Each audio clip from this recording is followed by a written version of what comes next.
Hi, I'm Roxanne Richardson, and this is Technique Tuesday. Today, I'll be demonstrating the tubular, also known as Italian, cast on for knit 2 purl 2 ribbing. This topic has been requested a number of times over the years whenever I do a video related to the typical knit 1 purl 1 version of the tubular cast on. There are a couple of differences between these two swatches. You can mix and match these options as you like. For this one, I started with a smaller needle for the actual cast on and setup rows, and then I only did 2 setup rows. For this one, I did 4 setup rows. So that's up to you, 2 setup rows or 4 setup rows. 4 setup rows tends to give you a thicker, rounder edge than the one where you just do 2. So that's up to you which way you want to do. Again, for this one, I used a smaller needle for the actual cast on and setup rows, and then I switched to the needle I wanted to use for my ribbing when I transitioned from the setup rows to the ribbing. In this one, I used the same size needle for the whole thing. Those are choices you have. If you're not sure which one you should do, net up some swatches, experiment with different numbers of setup rows, different needle sizes, and see which ones you prefer. I'm going to demonstrate first with flat knitting, and I am going to use 2 different needle sizes. Again, that's up to you whether you want to use the same needle size or not. I want the size 5 needles, US size 5, which is a 3.75 millimeter needle. I want these for my ribbing. So I either start with these and continue with these the whole time, or I start with something smaller. You can do 1 or 2 sizes smaller, whichever you prefer, whichever you have on hand. I'm going to use a US 3, which is a 3.25 millimeter needle. We're doing a knit 2 purl 2 ribbing, so we need to cast on a multiple of 4 stitches. This tubular cast on only is going to work with a multiple of 4.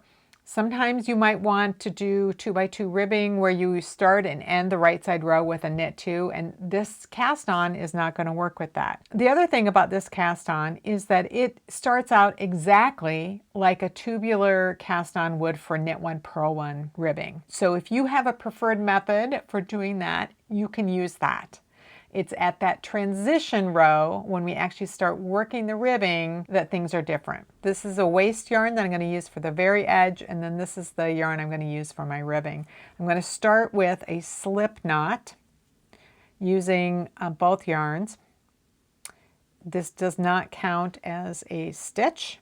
It is just to anchor those yarns. So I'm going to use a long tail cast on to create this edge. You can actually use any kind of standard cast on with waste yarn. I have a whole video on how to do a tubular cast on using any standard cast on, which I'll link to above and down below. But I like to use the long tail cast on because it's the one I use the most in other situations as well. So for a flat cast on, we're going to start with a yarn over. So we're going to do the yarn over with the main yarn, and now we're going to do a regular long tail cast on.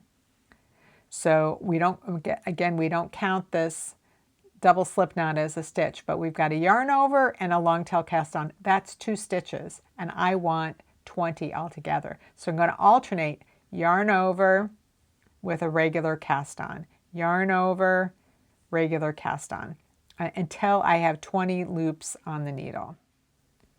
So I have my 20 stitches on the needle, and now I can cut the waste yarn, and I'm ready to do my setup rows. Okay, so I've cut my waste yarn, and now I'm going to do my setup rows. I am going to turn the work this way, and now I'm going to work across this row using only the project yarn, and I'm going to knit those stitches that were cast on using long tail cast on, and I'm going to slip the ones that were done with the yarn over. I'm going to bring the yarn to the front in order to slip that yarn over. So I can see the bump of that contrast yarn. I know that that was an actual long tail cast on, so I'm going to knit it, bring the yarn to the front, and slip it. If you hold the yarn in your right hand, just do what I was telling you. You're going to knit the ones that were where you see that bump, so that was a cast on stitch. You're going to knit it. And then in order to slip this, you need to bring the yarn to the front in order to slip it, like that. And then you would bring it to the back again in order to knit it.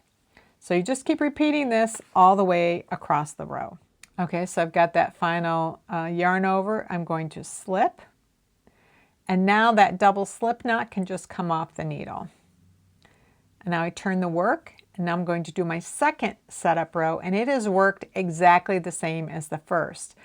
This time, the first stitch was one of those yarn overs. We're going to knit that. So anything that was slipped before, we're going to knit. Anything that was knit before, we're going to slip. Again, you bring the yarn to the front in order to slip. Bring it to the back in order to knit. So when you're working flat, the two setup rows are exactly the same. And again, you can do 4 setup rows if you like that sort of rounder, thicker bottom edge, or you can just do the 2 setup rows. It's up to you. So that's the end of the setup row. Now we're going to turn the work again, and now we're going to do the transition row. Okay, now we're ready to switch to the ribbing, and with the knit 2, purl 2, we have this transition row. This is where you're going to switch to the larger needle if you're using 2 different needle sizes. What we have on the needles right now looks like knit 1, purl 1 ribbing. And so as I mentioned, this is exactly the same cast on and setup as you would use for knit 1, purl 1 ribbing. But in order for this to switch into knit 2, purl 2 ribbing, we have to move some stitches around. So let's say that the V's are the knits and the dashes are the purl. So we have a set of 4 stitches here. We want this to go from knit 1, purl 1, knit 1, purl 1 to knit 2, purl 2. So then this one is fine, but the problem is with these 2 stitches. And what we need to do is switch those stitches around. And we want to do it so that the knit, so it's just like doing a little 2-stitch cable. And you want that knit stitch to cross over the top of the purl stitch. So the purl stitch is crossing under, but when you look at it on the other side, that is now a knit, and it is crossing over the top of what now looks like a purl. So, so you want to make sure that you're doing that. So then you'll have 2 knits, a purl, and then you can just work this as a purl. So every time you get to the 2nd and 3rd stitch of a set of 4, you have to switch those stitches around. And so there are a few different ways you can do it. You can experiment on swatches to see which one works best for you. One method would, so you're going to knit the first one. Then you could actually work these like a cable, and you can either use a cable needle if you want, or you can do something like use a locking stitch marker. You can just put that purl stitch on a marker, let it drop behind, knit this stitch. Then you'd have to put this one back on the needle, making sure that it would. And I've dropped these 2. So you get that purl back on the needle, bring the yarn to the front, and now you can purl that stitch and the next one, so that you now have 2 knits and 2 purls. And now you're going to repeat that. So you're going to knit the first one and then switch the order of the second. So another way that you can do it is if you know a way of cabling without a cable needle, you can do that. So you'd take your needle and you'd insert it purlwise through that knit stitch. You'd slide that other one off, and you're pinching it, and then you'd recapture it. And then you could replace this one. And so now you can just knit them in the order that they are until you have finished the knit 2, purl 2. And if you're not sure, if you're like, oh, I don't know if I should be switching the next ones or not, look at what you have on your needle. You've got 2 knits and a purl, so you need to purl this one. And so then there's another way you could do this, and this is the way I tend to do because I think it's in many ways less futzy, but really it's up to you and your knitting style and your preference. You knit the first one, and then you enter the second one as if to knit. You're going through it, but you're going to bring your needle to the right of both of those stitches. So you're coming through the right, you grab the yarn to knit it and pull it through. And now you bring the yarn in front in order to purl this first one that hasn't been worked yet. And now they've both been worked and they can both come off the needles. So now you've got 2 knits, a purl, and you do that next one. So let's zoom in a little bit and I'll do that more slowly. I will also do it with the yarn in the right hand at one point so that you can see. So you've got your next set of 4, you're going to knit the first one, and you're going to knit that third stitch by going through it.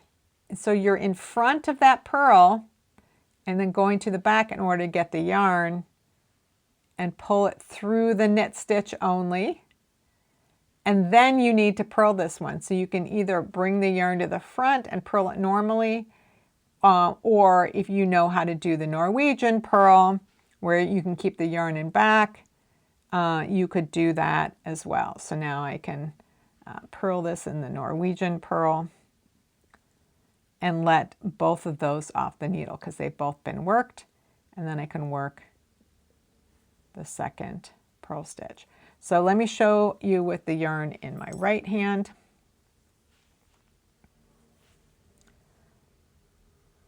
So the first stitch gets knit. We come through the second stitch that's on the needle, and you come in front of the purl and to the right so that you can knit that, and you're coming back just through that knit stitch. And now you bring the yarn in front to purl. You might need to pull this to the left with your fingernail so that you can get in there and purl it. Let them both off the needle. All right, so now I got my knit 2, purl 2 all the way across, and I can turn it and then I can continue on. And then later, what I'll do is I'll remove this waste yarn, and so I can stick a pair of scissors in there, pull this away, make sure that I don't have anything caught in there, and snip it. And I can do that several times along the way, and then just pull that yarn out in order to reveal the final edge. For doing knit 2, purl 2 ribbing in the round, things are going to be slightly different than they were for flat, but you're going to start the same way. You start with a slip knot that uses both yarns. I'm starting with the smaller needle. So I'm going to get my cast on set up like I did with the flat knitting.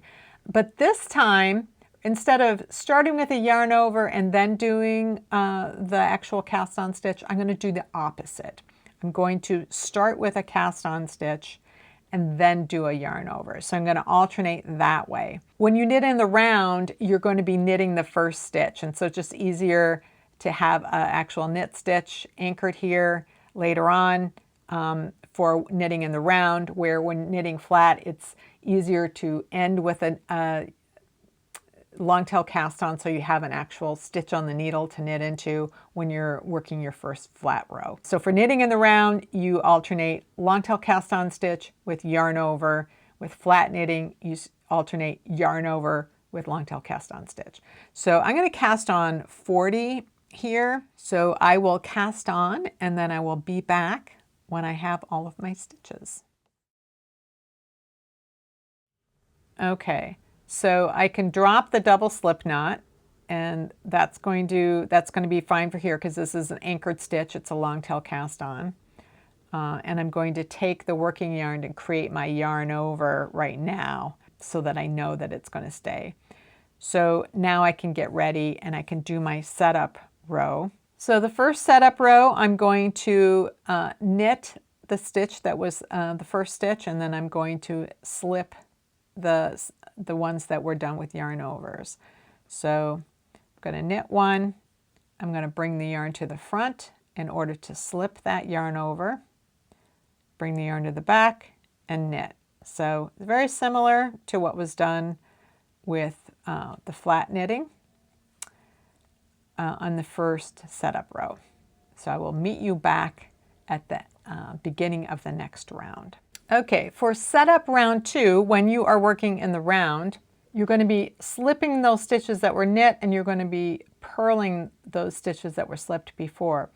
So when you are slipping a knit stitch, you're going to keep the yarn in the back. So you're just going to slip it, and then of course you have to bring the yarn to the front in order to purl it. You're going to bring the yarn to the back in order to slip it, yarn front to knit it. And you're going to do this for the entire round.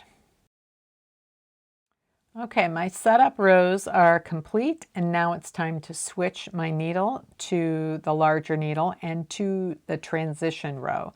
So it's going to be exactly the same as it is for flat knitting, where you're going to knit the first stitch, and then you're going to change the positions of the next 2 stitches. So again, you can use the cabling without a cable method, where you let that one slide off the needle, put it back on, so that you're reordering the stitches and then knitting them. So now I've got 2 knits, and I can work the 2 purls. So I'll show you that again. So you're going to knit the first one. Let me get this out of the way so you can see better. So you're going to enter through that knit stitch as if to purl. You're going to pinch underneath. You're going to slide the needle out until that purl stitch is off the needle, and then you're going to recapture it. And if that panics you to think about having a live stitch off the needle, practice on a swatch. You can practice all of this on swatches, whether it's for needle sizes or the technique that you want to use for the transition, any of that. I would encourage you to practice on a swatch. So first of all, you'll have fewer stitches to practice with, and if you mess up, you can start over, and it's no big deal. So the other method that I like is to knit the first one and then go through that second knit, and then you're going in front of the purl past there in order to get the yarn, and you're only coming back through that knit stitch. Then you can either do a Norwegian purl, where you can bring the yarn from the back. There's lots of videos. I have a really old video on Norwegian purl.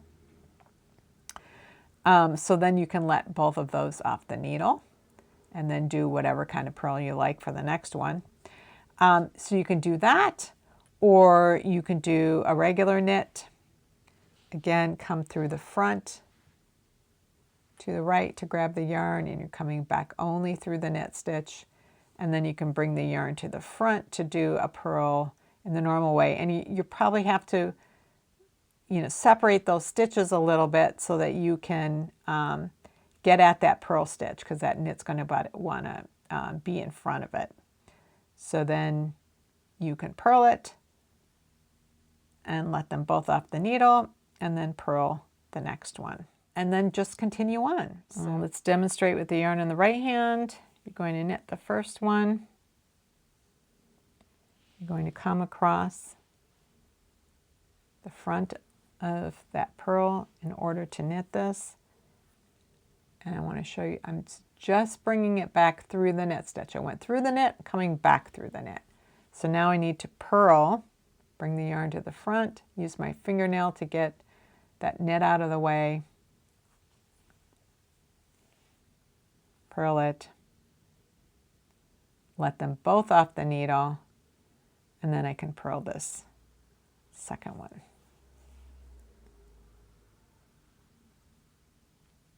And that's it. The downside of the Knit 2 Purl 2 Tubular Cast On is that crossing 2 stitches for each set of 4 stitches reduces the stretch in the edge. It's still stretchy, it's just not as stretchy. And the second knit of each knit 2 leans a bit to the right because that's the direction of the crossing. There is a different cast on that produces a result very similar to the tubular cast on, but without the lean. It has its own advantages and disadvantages, so it's worth trying them both out to see which works best for you and your projects. You can find that video over here. If you need a Knit 2 Purl 2 tubular bind off, you can find that video down there. If you have any comments or questions about this video, please leave them down in the comments below. Thanks for watching, and I'll see you next time.